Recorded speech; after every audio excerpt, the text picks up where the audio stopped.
Good afternoon, I'm Chris Spears. This is my friend Stephen Carter. We are at Steve's Restaurant, Crush 11 in beautiful downtown Melbourne. And today, for our pilot episode, our guest is the lovely and accomplished Lauren Carpenter.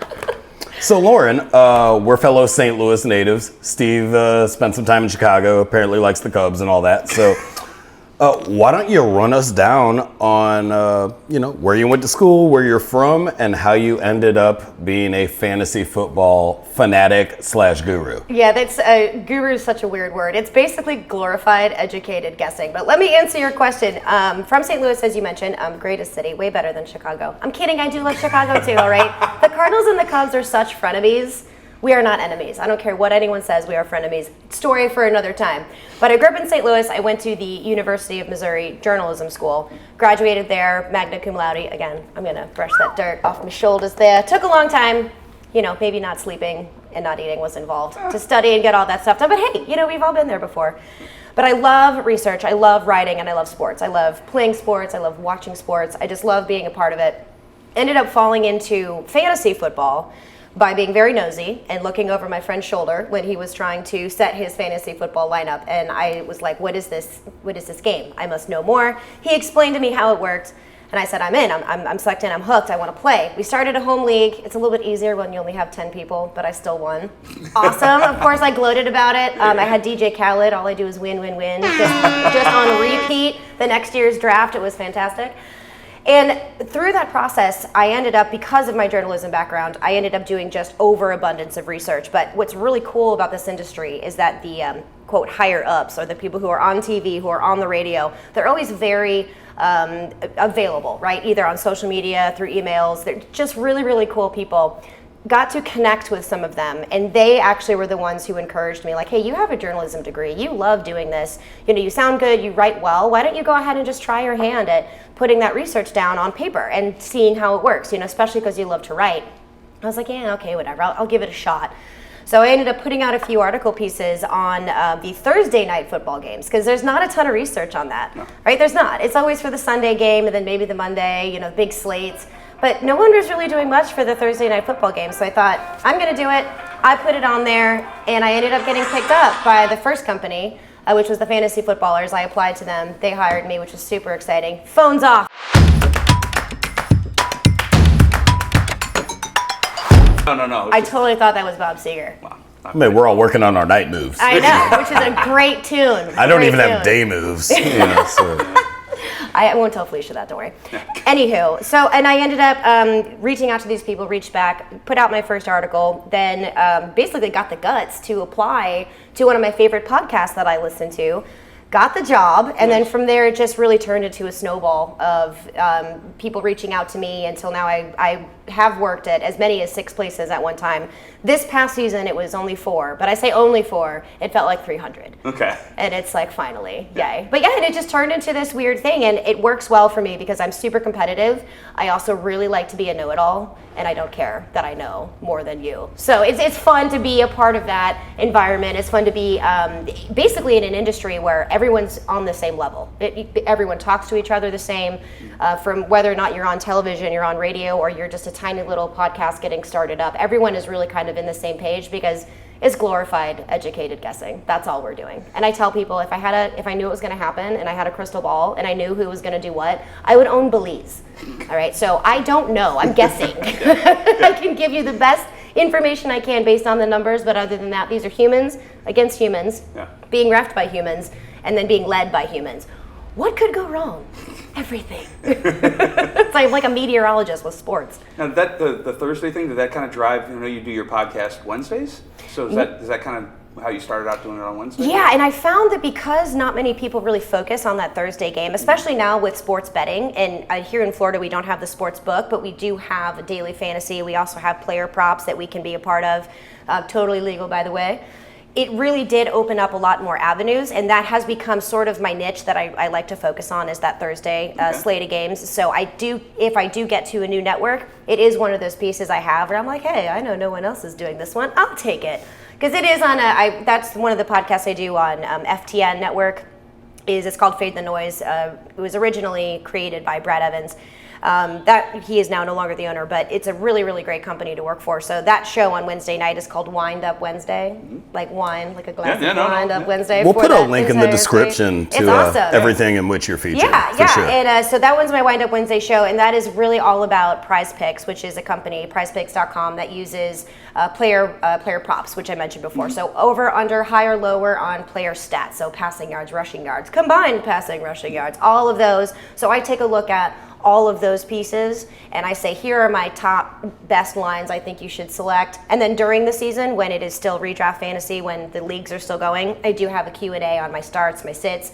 Who can I help you with? And then mostly what I also do is waiver claims for fantasy football. So if you're not familiar with fantasy football, that may sound like a whole lot of jargon, but so my main focus is really the Thursday games, starts and sits on Saturdays and Sundays. Saturdays now because of playoffs. Yeah. In Sundays and Mondays, and then waiver wire Tuesdays. Nice. So one of the questions I had is like, what's some of the biggest mistakes you see people make when they play fantasy football? Like when they set their lineup wrong, they pick the wrong team. Like I'm not a fantasy football guy, so I apologize in advance. I got the jargon. But, yes. There's a couple. What do people do that just you scratch your head and you're like, you are a rookie? Yeah, the biggest one is what we call homerism, right? So the people who are just diehard, let's say Eagles fans, most of their team are Eagles players. That diversify your portfolio. There's a lot of reasons for that. The biggest problem is your bye week because half of your team is not going to be playing on that bye week. Mm-hmm. Also, you don't want to have too many eggs in one basket, right? Because when you have your fantasy roster, which is a quarterback, usually 2 running backs, sometimes 2 to 3 wide receivers, a tight end. That's just the basic ones. You want to make sure that you don't have 2 wide receivers from the same team, because what are their chances of both getting super high scores? So you want to have 1 wide receiver from one team, another wide receiver for another team. So the biggest mistake I see from people just starting out, and even if they've played for like 20 years, they still do it. Too many players from the same team. Generally, it's their home team that they absolutely love. So as a Bears fan, I wouldn't have that problem. So. Well, you would, exactly, because the only person you would want to draft is Justin Fields. So you'd be okay. Yeah. You'd be okay with that, not a problem. One guy, all right, good. And the other one too is not setting your lineups. Okay. That's a big one that people just kind of forget. I don't really want to call that a rookie mistake because everybody has life that gets in the way and all of that. But the main one is the homerism. But there is one, if anyone listening to this or y'all ever get into fantasy football, there is a spot on the roster that's called a flex spot. And normally that is reserved for either a wide receiver, tight end, or running back. So it's called a flex because it's not just a designated per position. So you can have any one of those players in that flex spot. Never, ever, ever have a Thursday night player, which is what I like to specialize in, or my Thursday night games, in your flex spot. Always move them to their position and then move that other person into the flex. The reason why is because, God forbid, something happens and someone gets injured, let's say Friday at practice or Saturday, and then you can't have the flexibility, so a flex player, in order to move them into the flex, it has to be only the wide receiver, running back, or tight end. So that's usually one of the rookie mistakes I make for people that are very serious about it and do set their lineups. They do diversify their team. It's just as simple as always move a Thursday night player out of your flex and into their position on your roster. Yeah, so if you're down in Miami for the game and you see your starting running back at the club the night before and he's there until 4 a.m, you'd be like, he's got a noon game. Maybe I'll. I would move him into. I'd move that if it's a wide receiver. I'd move him into a wide receiver 3 spot, and then save up that flex spot just in case. And just get his number and be like, dude, come on. Yeah, dude, what are you doing? Yeah. What are you doing? Yeah. I need you to have 40 receiving yards this weekend. You need to button up, for sure. I'd go to St. Louis Cardinals post game parties back in St. Louis at Jim Edmonds' house. Yeah. And they would go to 5, 6 in the morning out by his pool. Noon game the next day. Oh, yeah. And those guys are all out there making all-star plays. And I don't think they tested for amphetamines at that point. If you get that IV drip and some greenies or whatever you call it, some Adderall, whatever it is, you're out there, it's 105 degrees in the outfield, and you're just climbing the wall and making them Love it's man, that dude was doing a keg stand with tequila it's at hockey sunrise. Players too. Oh my God. It's all of them. I know. No. Oh, back in the Tony Twist, all that area, they weren't testing for anything. No, nothing. It was like wrestling back in the day. There was a little bar in Ladue, and I cannot remember for the life of me what the name is, but Gretzky will stop by there. It's the little one in that's like a house basically. It was grandfathered in. Little on Clayton Road. Yes. Right there by Yes. Frontenac, like Yes. McKnight. And yes, and that's one of them. There's another one over that's right by West County Mall now. Yeah. Yeah, right there. I know what you're talking about. The Village. The village, 5 o'clock in the morning, they would all be in there. They brought the Stanley Cup in there. Oh, yeah. In 2018, Awesome. like just this hole in the wall little place. That'd be awesome. It's just that, but that's what St. Louis is. And So Lauren, my wife and I, being from Missouri, we really enjoy the endless summer lifestyle down here. The seafood's amazing, golf courses everywhere. I'm a Harley guy. What do you and Jeff enjoy, like weekend to weekend? What type of activities do you fill up your time with? well, now that fantasy football is over, I actually get to sleep, which is so great. So my favorite pastime is actually sleeping. No, I'm kidding. One of the greatest things I think about this area is it's jam-packed with all sorts of different things to do. So not only are you either 10 or 5 minutes away from any beach, dog beaches, private beaches, resort beaches. Literally, you can do a staycation if you live here and like go to the Crown Plaza where Chris and I met, and you can literally get a room there, not expensive. Have a restaurant down there. You can just walk all the bars that are on the beach. It is so incredibly amazing. But it's Florida, so you kind of expect beaches. You expect that's going to be the answer. Also, Florida, you expect the golfing is amazing. So my husband has been playing golf for a long time. I finally got into golf, so we love going golfing, especially just tons of them are just right off of Highway 95, right? Our big highway that we have running here. Favorite golf courses by far for me is Vieira East. I love the Vieira East golf course. It is absolutely beautiful, very forgiving to the ladies. I may have beat my husband on that course once or twice. Hey. Outside chance that happens. Just a little bit. But Vieira East is absolutely beautiful. So the golfing is incredible. But yes, we do have salt water. We also have the Indy Atlantic. And if you want to rent a boat, if you have a boat and you want to just basically bar hop from a boat, you can do that too. Tons of different restaurants actually go right up to the Indy Atlantic. Park your boat in there, come inside, have some great food. And again, kind of like I was saying with fantasy football and how like the people are accessible, they're available. I feel like so many bar and restaurant owners, like Steve, like you're that way. They're accessible to people where it's like, no, like I'm not just owning this place and I think I'm la-di-da. We want you to come in, have a great experience with amazing food, good food, specialty cocktails, all of those fun things. And that's just the water stuff. There's also fresh water. I love to fish. So Chris, growing up, St. Louis area, you know how much we love our float trips. Oh yeah. Oh goodness. Now, big difference between Missouri and Florida. Gators are a thing, but there are little really, bit of a difference I there, mean, yeah, just a yeah. slight bit of a difference. Like we do have a lot of poisonous snakes, but it's not like a crocodile or an alligator. Pardon me, is going to be like dragging you under the water when you're, canoeing. It's a slow, painful in death when you Missouri. get bit by the poisonous snake. And, It's just quick. foaming at the mouth a little Yeah. bit. I've never done it, but I hear it's not fun. But it's a beautiful area. So there's a place called Turkey Creek. They do basically kayaking and canoeing, and then there's cool, real fun picnic spots you can go to. Family friendly too. My best friend took his daughters and all of their friends. There were gators there. They don't care. If you're a tourist, they'll probably look at you funny and be like, oh, tourist. But who doesn't? Who doesn't do that? Airboat rides are incredible. I was going to say that. Camp Holly. So Camp Holly is right off of 192, very close to, again, Highway 95. A little west of 95. It is amazing, and they recently redid their complete interior. There's a huge bandstand, and they have live music on the weekends, a cool outdoor tiki bar, and it's overlooking the river, which is exquisite. Absolutely exquisite. And then they have airboat rides that go out of that. You can go and take a look at gators. That is super fun. But the fishing, anyway, how I had started that whole thing, and then I got ADD sidetracked there. There are also some really cool lakes too. So if you do like freshwater fishing, especially in Florida, they have some of the biggest trophy bass in the state of Florida, specifically in this area. One of the little hidden gems that not a lot of people fish is called Lake Garcia. It used to be a horse racetrack that they flooded, and there are the biggest bass in there. It is insane. In fact, I will send you a picture of one of the bass that I caught. Another competitive story with my husband. Please do. Right? I'll throw it up in the video. It's awesome. So I'll send you the picture. And we were fishing with live bait. We like using live bait. You don't have to use live bait because we have lots of bass tournaments and everything that goes on. There was actually a bass tournament going on at the time when this happened, which was really funny. Okay. But we were using live shiners. They're minnows.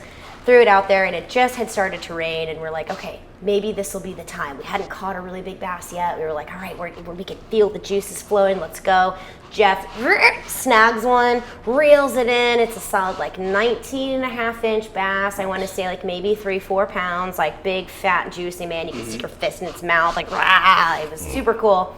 Took a picture. So then I throw my line out, and he said to me before I even cast, he's like, if you land a fish that's bigger than mine on this cast, I will divorce you. He's a liar. 3 seconds later, got it, reeled it in, 22 inches, 4.5 pounds. He's like, I hate you. He's like, I officially hate you. This sucks. It's like, my life sucks. But there's amazing fishing, freshwater fishing. You can do saltwater charter fishing. I mean, those are the things that are kind of obvious when it comes to Florida, like beaches, golf, and saltwater fishing. Yeah. Tons of things. Also, Andretti's is really fun too. So you can do golf cart racing.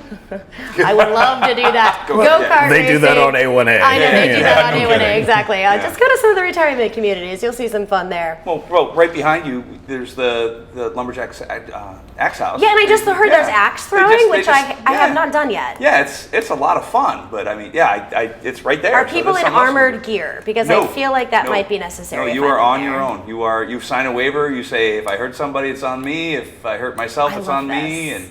And they don't let you drink before you throw, I think. Also, speaking of which, an interesting one on that one too, Frog Bones is a restaurant that's connected to a gun range as well. And lots of, I mean, if you are a gun enthusiast, even if you're not, even if you're a hunter, it doesn't matter. There's lots of safe places that you can kind of just have any kind of recreation, I feel, that you can explore. You can do it here. Beaches are amazing. The parks are also amazing. Wickham Park is incredible. Tons of live music. And that's part of the endless summer, right? Is you have outdoor this, you have outdoor that. It's just beautiful weather, and especially as we're coming into that in this type of the season, even though it feels like it's 4 degrees outside right now, it's not. It's actually 66. I was gonna say. And what did I say before earlier in this podcast? If it's below 65, I'm in a parka. I literally have a scarf and a jacket on, and Steve was like, where are you from? In fact, my Uber driver thought I was going to the airport. I am not kidding. He's like, I was looking for your luggage. I was wondering if you were going to the airport somewhere cold. I was like, no, I'm just freezing. So that's something a lot of people don't know is we have an airport right here in town. Right here in Melbourne. I mean, you land, like, it's 10 minutes from here. So, well, they've done a huge expansion, so I think more flights are to come, because what's out of here? Delta, American, Allegiant. Yeah, so they did this huge expansion, and I mean, it's the size of a World War II Air Force base. I mean, it's got the square footage. Speaking of Melbourne Airport, what's really nice too is where we're located here. It is a simple hop, skip, and a jump to the Bahamas, which is really nice as well. In fact, we used to take our family boat down to the Bahamas from here. It is so fun. You're close to everything, and not even the parks, not even the beaches. You're close to, like, let's go on a getaway. Just remember, when you go to the Bahamas, everything is on Bahamian time. So it's very slow. Just understand. Well, I still live in Southern California, so I can relate. But it was beautiful here, and I love it. Golf, fishing, outdoor music, events. Every bar you go to has live music. Squid Lips is another beautiful place. Fish Lips is a great place. But most importantly, you've got to come. If you're in the Brevard area, you're likely going to be in Melbourne, right across the street from here, where we are right here. At Crush 11. Downtown Melbourne is a historic downtown Melbourne. Lots of history that's here, lots of really cool shopping, and again, like Crush 11. By the way, I don't know if any of y'all can see anything that's in here. I know you can't. You're just looking at my like crazy mug, but that I did have lipstick on my teeth, and Steve was not going to tell me. I was going to tell you. He wasn't going to tell me. He was going to let me do this with like a booger in my nose and lipstick on my teeth. But this is a beautiful interior, and every single place has its own fun little identity. But like, even if you're visiting, you might not leave. That's kind of what I did. Like, I came here and I fell in love, and when I grew up and got older, I decided this was the place I needed to be. It's amazing. Yeah, everybody knows Cocoa, but just 20 minutes south, like, this is where you really want to go, and it's fun. If you're visiting this area. Yeah, and what's really nice about this place is that when you come here, you're never treated like a tourist. You're treated like someone who lives here, and that's a local, right? And it's like, oh, where are you from? Oh, I'm from Minnesota, or I'm from Chicago, or I'm from, Southern California. And it's like, oh, hey, welcome, yada, yada. It's not like, you're going to be stepping into a place where you feel uncomfortable, or there's not amazing things to do. It's a weird hidden gem that is very special. It's a very special place here. Well, thank you so much for being our inaugural guest. We appreciate it. We're honored, and we'll put some links in the description, like we talked about, on your website. And especially the picture of my giant fish. Absolutely. Oh, yeah, of course, absolutely. That goes without saying. It might be the thumbnail. We could maybe make that work, but Yeah. probably not. Anyway, but no, thank you so much for your time. We appreciate it. Been a great guest, and hopefully you had a good time. Thank And you. If Thank not, you had guys so a much. drink. So that was I good. know, I did have a drink, thank you. And thank you for your phone ringing. That sounded like, Yeah, anytime. I'm gonna leave start that me on for. up. It'd be like a I loved feature. it. I I'll loved just it. leave Thank it you. on. I am so honored to be your inaugural guest. Thank you so much. I hope I can be on again. Absolutely. Absolutely. And we're going to throw the links to everything you do sports related in this description. So, by the way, if you need some insight, you want to start winning, follow this girl. She's a champion. Thanks, Lauren. We appreciate it. Thank Thank you guys. All right.